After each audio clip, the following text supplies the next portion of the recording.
Isipin mo, pumila ka ng 4 hanggang 5 araw. So ba yung relo?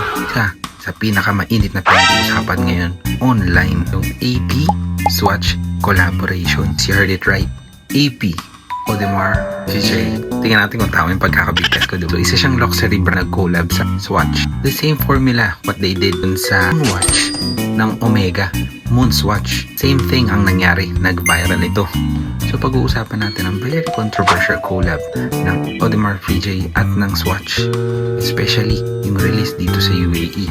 Sobrang daming taong pumila at pumunta. Lumabas yung collaborations ng AP at Swatch May 30, 2016. Para sa mga watch enthusiasts, napaka-big deal na ito guys.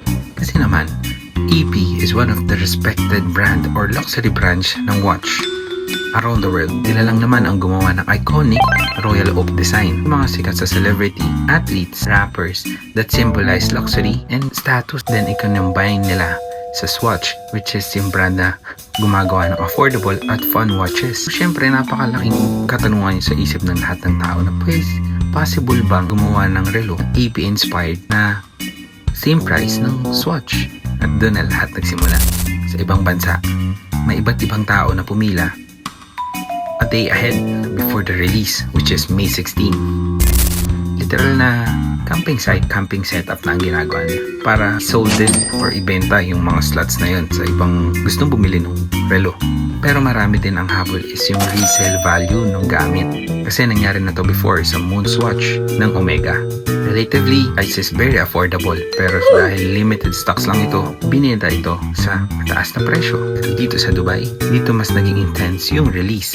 Maraming taong pumila sa labas ng ilang oras bago yung release. Imagine, pumila ka sa labas ng napakainit at nagantay ka ng mahabang oras, then suddenly mababalitaan mo na cancelled pala yung release.